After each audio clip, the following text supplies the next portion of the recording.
नमस्कार, आप देख रहे हैं यूडी टीवी इंडिया। मैं हूं आपके साथ सुशील पांडे। सम्राट चौधरी बने गृह मंत्री, सुशासन बाबू बनने के रास्ते में आएगी 8 चुनौतियां। लालू यादव के दौर वाले जंगल राज को खत्म करने के लिए सत्ता में आए नीतीश कुमार 2005 से अब तक गृह मंत्री रहे। करीब 20 साल के कार्यकाल में उन्होंने सुशासन बाबू होने का सम्मान पाया। अब बिहार के गृह मंत्रालय का प्रभार उप मुख्यमंत्री सम्राट चौधरी को सौंपा जा रहा है। उनके लिए बहुत चुनौतीपूर्ण होगा इस जिम्मेदारी को संभालना। नीतीश कुमार ने 2005 के बाद जिस तरह से अपराध पर नकेल कसी, फास्ट ट्रैक कोर्ट बनाए, पुलिस को खुली छूट दी और गृह मंत्रालय को खुद संभालकर हर बड़े केस में सीधे दखल दिया, उसने लोगों के मन में यह भरोसा बैठा दिया कि अगर कोई नेता कानून व्यवस्था संभाल सकता है तो वह है नीतीश कुमार। उनका सबसे बड़ा हथियार था भय मुक्त प्रशासन। चाहे कोई अपराधी कितना भी बड़ा हो, राजनीतिक रूप से जुड़ा हो या दबदबा रखता हो, नीतीश के दौर में पुलिस कार्रवाई पर किसी तरह का पर्दा नहीं डाला जाता था।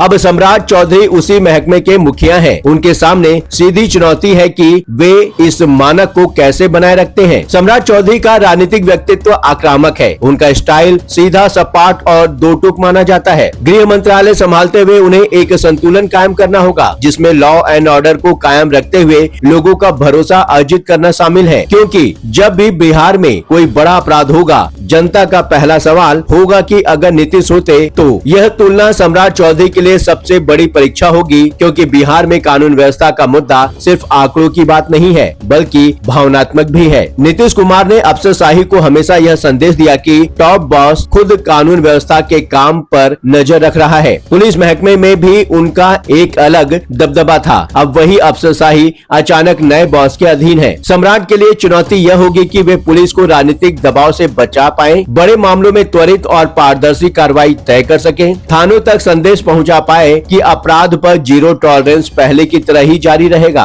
सम्राट चौधरी न सिर्फ गृह मंत्री हैं, बल्कि बीजेपी के बड़े चेहरे भी हैं। भाजपा नेतृत्व ने उन्हें बिहार चुनाव में बम्पर जीत के जिस तरह प्रमोट किया है, वह पार्टी के कई रणनीतिक फैसलों का परिणाम है। सम्राट चौधरी जिस कुशवाहा यानी कि कोयरी जाति से आते हैं, उसकी एक बड़ी आबादी यूपी में भी रहती है। ऐसे में सम्राट चौधरी यदि गृह मंत्री के रूप में प्रभाव छोड़ते हैं तो यह दीगर राज्यों में पार्टी के प्रचार में काम आएगा। ऐसे में सम्राट चौधरी को सुशासन बाबू वाले ब्रांड का सच्चा हकदार बनना होगा। नीतीश कुमार के समय में यह फायदा था कि वे खुद सत्ता के केंद्र में थे, पर सम्राट को गृह मंत्री की भूमिका के साथ साथ एनडीए के भीतर रिश्तों का भी संतुलन साधना होगा। खासकर बीजेपी, जेडीयू और अन्य छोटे दलों के बीच कानून व्यवस्था के मामले कभी भी राजनीतिक घमासान का कारण बन सकते हैं। सम्राट का हर कदम राजनीतिक नजरिए से भी तौला जाएगा। जब नीतीश कुमार ने जंगल राज के खिलाफ लड़ाई शुरू की, तब सोशल मीडिया का दबाव नहीं था। 2005 के दौर का मीडिया भी अलग था। उन्हें अपनी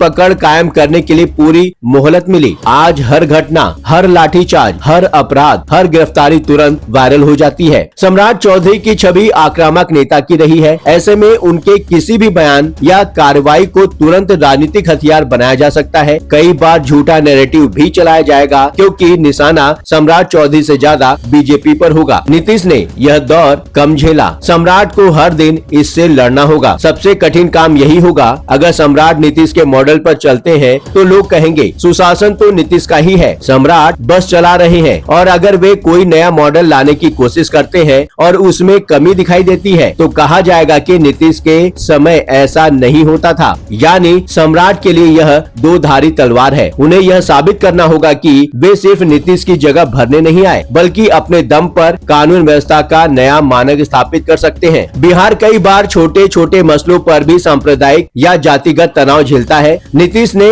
इसे काफी हद तक नियंत्रित रखा। अब सम्राट के लिए चुनौती यह होगी कि उनके कार्यकाल में दंगे न हो, जाति हिंसा नियंत्रण में रहे, छोटे छोटे तनाव राजनीतिक मुद्दा न बने, पुलिस निष्पक्ष दिखे, क्योंकि एक भी बड़ा फ्लैश पॉइंट उनकी छवि पर सवाल खड़ा कर सकता है। नीतीश कुमार, ममता बनर्जी जैसे कुछ ही नेता हैं जिनके राज में कितना भी बड़ा अपराध हो, उसे उनकी निजी छवि के साथ नहीं जोड़ा जाता। ये माना जाता है कि अपराध हुआ है है, लेकिन नेतृत्व निर्दोष है, ऐसी छवि कायम करने के लिए नीतीश कुमार ने लंबे समय तक निर्लिप्त शासन चलाया है। रेल मंत्री रहते दुर्घटना होने पर उन्होंने इस्तीफा दिया। ऐसी जवाबदेही वाली राजनीति करते हुए नीतीश कुमार ने आम जनमानस में अपनी गहरी छाप छोड़ी। अब सम्राट चौधरी को भी लोगों के दिलों में उतना ही गहरा उतरना होगा। सम्राट चौधरी अगर इन चुनौतियों को पार करने में सफल होते हैं तो ही वे सच्चे मायने में नीतीश की छाया से निकलकर बिहार की राजनीति में अपनी स्वतंत्र पहचान बना पाएंगे, वरना सुशासन बाबू की तुलना में उनके कार्यकाल की सबसे बड़ी परीक्षा बनेगी। आपने पूरा वीडियो देख ही लिया है, तो इस विषय पर अपनी राय जरूर हम साझा करें। कमेंट बॉक्स में आपके विचारों का स्वागत है। चैनल को सब्सक्राइब करें। वीडियो पसंद आया हो तो वीडियो को लाइक करें। लगातार खबरों के लिए बने रहिए यूडी टीवी इंडिया के साथ।